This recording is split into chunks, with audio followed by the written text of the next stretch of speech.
to discussion of the fiscal year 2022-23 fire and police department budgets. Who would like to start, chiefs? Chief Miller. Well, I think the critical thing is that this raise is going to be very important for retention. And naturally, we always ask for people, but we need this raise more than extra people, because we need to retain the ones we have and try to give them a livable wage. And what is the increase? The increase is the COLA that the mayor presented, 6%. Yeah. Okay. So needed for retention. Yes. And we're so far underpaid from other departments that are stealing officers away from us every day. So how many have we lost? We've lost, what is it, 6 right now? We'll probably have got 2 more pending. 6 this year? No, 6. Yeah, 6 this year. Yeah. One guy doubled his salary, and a couple of others that are pending, their salary will go up substantially, even though they're just starting at a new agency. And just for everybody, what's our base pay again? Well, for a certified officer, it's $43,000,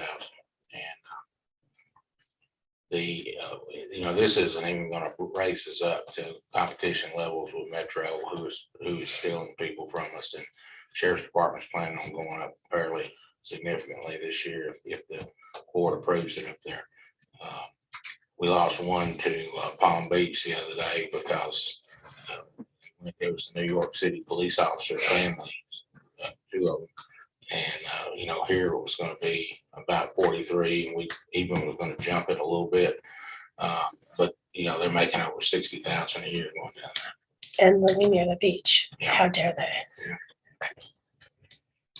Well, that's understandable. Cost of living down there is substantially higher than ours. So. But it would be, substantially better if we're able to get this 6%, and then they'll get their step raise on top of that whenever their anniversary date is. And it'll make it a little closer where maybe they won't want to leave for a smaller amount of, difference. Yeah.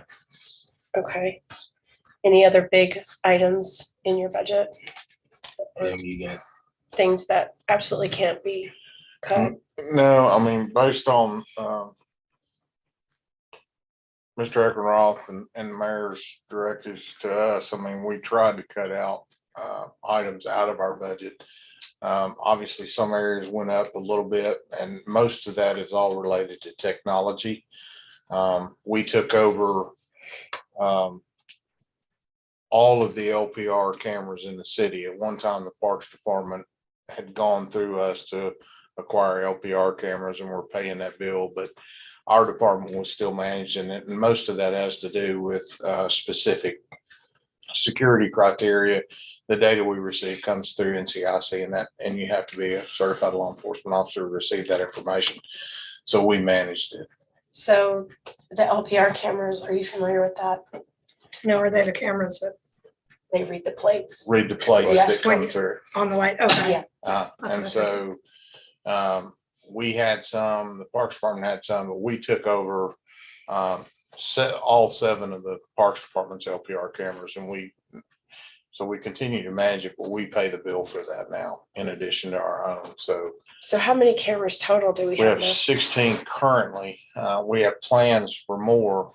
Some of those we're working with Ms. Locke and Public Works to secure TDOT permits because it's on a TDOT right away. So they have to sign off on it. But we have in our budget, there's expansion plans to provide more throughout the city just to try to cover more areas because,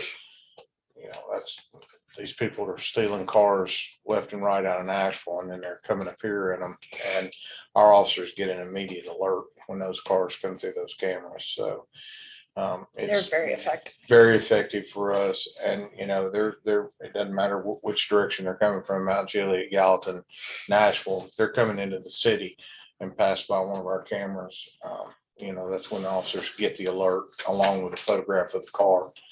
and it'll tell them the jurisdiction it's stolen from. So that's very important technology. So obviously continuing to expand that throughout the city, we think is definitely beneficial. And Commander Ryan's on the phone with Flock at least twice a week.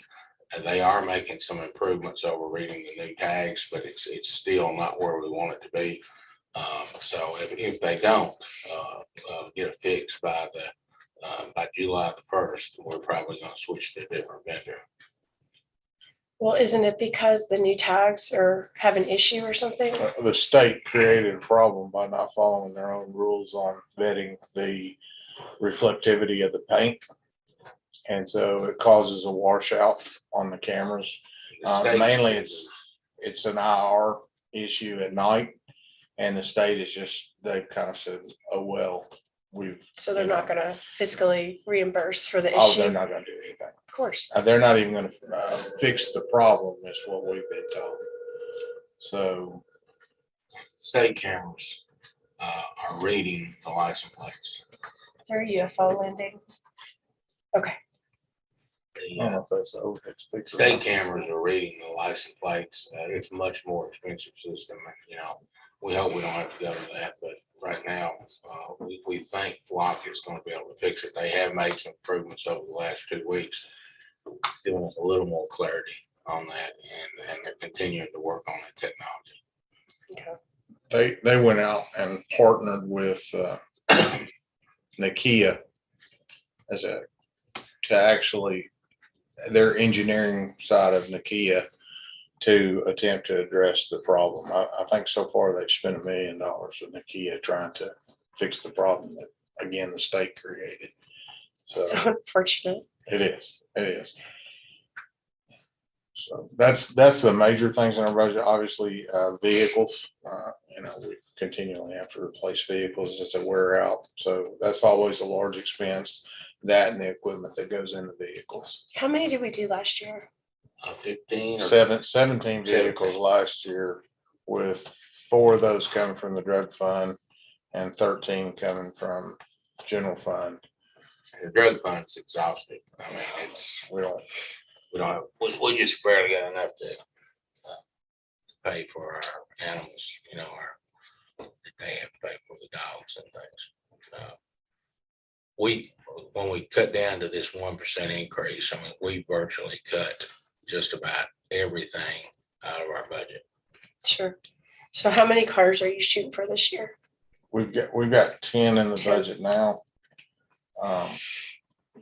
Then relook at it in January. Okay, That's it. thank you. Okay. Did Gallatin get their truck back? Any update on that? We haven't heard yet. No, Okay. we haven't. Their city truck stolen from the golf course. They are still, and those suspects actually bailed out of a stolen car. And that's why they were on foot running. All right, Chief Bush, you're up. So. Wait, excuse me, do you have any questions? No. Okay, Chief Bush. So I'll echo Chief Miller's sentiments on the COLA and the steps. That's always first and foremost on every employee's minds, how important it is for them to maintain current pay and try to compete with these other agencies. We also know that we're up for a pay study this year to do the actual study. So we'll wait for those results to come out. I've started collecting some pay studies that have come back from local departments, fire departments, that is, to compare when the study does start for us. But I do think that the merit and the COLA is super important for staff. We did come, we were asked by Mr. Eckenroth and the mayor to come at either a 0 or 1%. We did come at Mr. Eckenroth and the mayor with a 1% increase, which is $117,778. Last year, if you remember correctly, with COVID, we suffered a 2 or 4% cut across the board. And we accepted that and went on with everything cut due to the uncertainty. This year, to this point, before it comes before y'all, we did ask for that 1% increase. 5,100 of that is for computer fees for our Flow MSP program for our pre-planning. $25,000 is extra for fuel because the fuel costs have been driven up. As everybody knows and understands, Mr. Eckenroth said if we did a 1% increase, he wanted to make sure that we provided for a 50% increase in what we spent last year. So that's $25,000, $9,000 for education. I have 6 folks that have turned in for degree programs in our department. Now, whether they take advantage of the whole 5250 or not, we had 21,000, so we were 9,000 short with 6 folks turning in for that. I've also asked for 5,400 in professional services. I've been talking with the Hendersonville Hospital about doing heart scans for everybody in the fire department, trying to be a little more proactive with our physicals and adding things to it. It's $49 per person. I did mine on my own this year just to kind of see where I was at. I have a heart of a 44-year-old. It may not look like it. I scored a 6, which is pretty good for me. The stuff that I put my body through. So I think that's a way. We had a couple of folks that went through some major heart issues last year that we possibly could have caught and prevented some further longevity being off duty due to a heart attack. Fire gear, I've asked for 65,000 extra in that. The reason for that is at Station 7, if and when it's built, that'll buy 1 set of gear for 12 people, or it'll buy 2 sets for 6. Of course, we're waiting on the SAFER grant to say if we're given permission to come back to you folks to accept that SAFER grant. If not, when can we find out about that? it ought to be coming up in the next couple of months. Okay. If that doesn't happen, Mr. Eckenroth told me to wait till mid-year to possibly look at hiring potentially 6 folks then. So I just wanted to add that turnout gear into the budget. And then lastly, 8,278 in our maintenance of vehicles. If you go back and look over the last 4 or 5 years, our maintenance line item has gone over because again, I know just in buying tires just the other day for a piece of equipment, they've gone up $200 a tire, and some tires are not even accessible anymore. So it kind of makes me wonder if we're losing the good tires and paying a higher cost. Obviously, we'll wait and see what happens with that. But our maintenance line item has gone over the last 4 years, so we certainly expect it to continue on. Not to mention that we're going to add a 7th engine to that maintenance line item as well, and that totals 117,778. The 1% overage that they ask us to do. Other than that, we're pretty good. We know that we can make this other budget work. We made it work this year, and we certainly can maintain that. Our main focus is getting that station built and then getting the staffing for that. And we understand that comes at a cost as well. I will say also, we talked the other day in the staff meeting that we had about the pay study. We talked about with the new HR director, Mr. Gallo, the mayor, and Jesse, about looking at way we can do some incentives in-house to create some retention, and then also try to improve some benefits. I mean, it was all a good conversation, and we're certainly going to put our minds together as to what we can do moving forward to try to make those things work. Retention is good. Every time somebody walks out the door, the city loses money. That's with any business. So we're seeing about a 10 or 12 year mark. That's really kind of a breakover point for folks. They start looking of whether they can go somewhere else and make a career, or if they're going to stay here. Knock on wood, we've been very, very fortunate. We do have 5 folks that are going to retire between July 1 and June 30th of next year. 23. Yes, ma'am.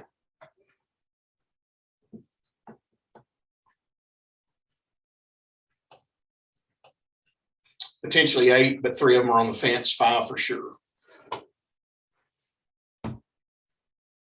These are all 30-year employees. That's some longevity. God bless them for their service. Yeah. So.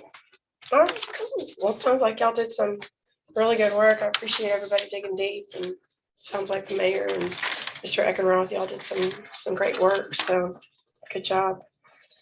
Any questions or any other discussions? Yeah, I took a lot of notes. That's good. If I talk too fast, you can call me and I'll give you the slower version tomorrow. No, that's okay. I'm from Jersey. I Okay. All right, so on to the discussion for bid openings for Fire Station 7. Who's leading that? I can. Okay, Yes, here is a copy of the actual bids that were submitted last Thursday, I think, April 7th. I'll pass you each a copy of that. Anybody else that wants one in the room? anybody want a copy? We had 9 folks that voiced interest, and we had 6 that showed up the day of bids. So it went really well, I think. I don't know if y'all can remember about it. Oh, okay. 6 folks that made bids. Obviously, the base bid is based off the building with 2 bays, and then the alternate number 1 is adding on that 3rd bay. And then you see in that alternate number 1, that bottom right corner is the total price for 3 bays and the station. And then the original base bid is just for the 2 bays.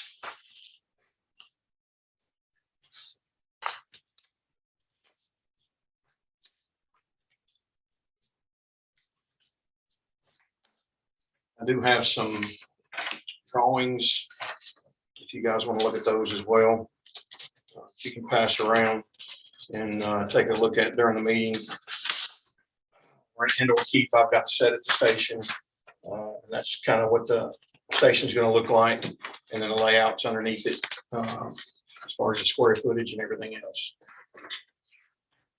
We do have in this station, it's kind of unique to any station that we've done before, is we've got an office area built for PD, which is minimal. I mean, it's 250 square foot, but that way if there's zone cars out in that area, instead of them having to all come back to town to use the bathroom or get out of their car, if they need to get a break and do a report or something like that, they'll have access to having an office out there to do whatever they need to do.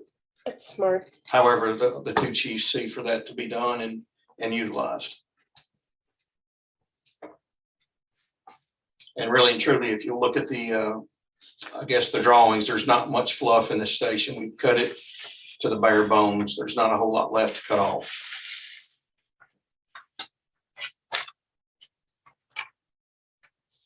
Mr. Eckroth, what do you think about the 3rd bay? What is your experience with do it now or do it later? Well, it's gonna be more expensive if you add it later. It's short. Yeah. I don't know that we need it now, but it would be cheaper to build now. And we have built extra bays in the past, right? Yes, ma'am. When I took over 7 years ago, we were finishing the bay at Station 5, and it's a half bay, and it was in excess of $500,000. Which is more than with these, well, except for these guys. Correct.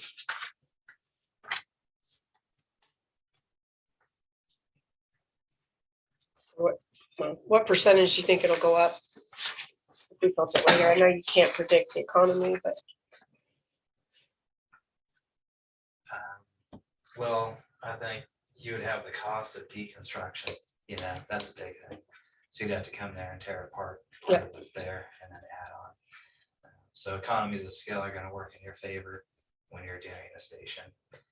So you lose your economies of scale, and then you'd add on the additional work of demolition. yeah. Whenever you do your renovation, you got to go in the hole to make it bigger. Go in the hole literally and financially. So, I mean, to me, it makes fiscal sense to get it done now. And structurally. This station's kind of unique to the area out there too, with planning and Keith Free and his group, Mr. Eckenroth, the group of individuals, Sarah. We kind of wanted it to kind of mimic kind of the barn look. It looks great. So, I I love the think it's really architecture. It's gonna blend in that area really well. Is the hardy board going to be white though? No, I don't think so, no. It says white. Does it? I'd relook at that. That's going to be a great mix. But it's a beautiful building. Good job, guys. That section of town needs it. Then we have capital projects meeting is this coming Monday to discuss this further. Is it Monday, sir? It's the 18th. Yes, sir. I think that's Monday. Yes, sir. What time is that? 6. if I'm not mistaken.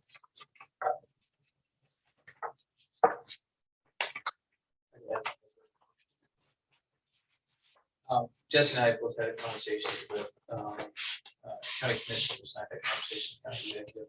We're still hopeful that they will contribute some money. That's something we're going to talk about for capital projects. We'll have more information. They haven't said no. There's our second piece of good news for today.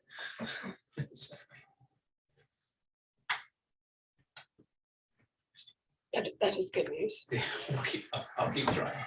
And a lot of it has, nobody wants to answer any questions before May 3rd. Another county commissioners. Yeah, I get that. So, yeah. I guess the biggest thing is these prices are good only until May 20th. Is that not correct, sir? 45 days from the bid opening of April 7th. So it'll be May the 20th. And then these prices could potentially go away. Oh, they'll go up.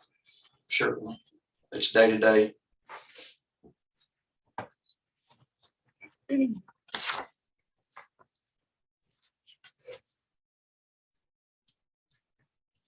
Does this include the contingency? So that bid price includes the materials testing. I don't know if there's a 5% contingency on the bid or not. If my memory serves me correct, I think Walt HFR built that into Okay. the The bids. bid price. Yes, sir. Oh, good. Yeah, just double check on. All right. Any other comments or questions or? And you guys know, I've been talking about it. We need it pretty bad out there for those folks in that area. That's the highest growth area that we've got in town. Yeah. And they certainly are on the heels of a 9.5 minute response time. 3X section, right? Yes, sir. We spoke, the mayor and I spoke the other day. We're about ready to call in ISO again. I strongly feel like, not just because of Station 7, we missed a 2 last time by 6 points. I certainly feel like we can hit a 2, if not possibly a 1 this time when we bring ISO in. That'd be awesome. Gallatin hit a 2, so I'm almost pretty confident we can hit a 2, if not a 1. Well, and just for the sake of everybody listening, explain why the ISO is important to our citizens. So it drops the homeowner's insurance, and then of course it drops commercial insurance ratings as well, which is more attractive for commercial businesses to come to here because we are providing a level of service that entices people to come and build here. And then of course it gives a level of comfort for homeowners that we are providing a high level of protection as well. Job HFD. All right, anything else? All right, well, I guess I'll call this meeting to close. We are adjourned.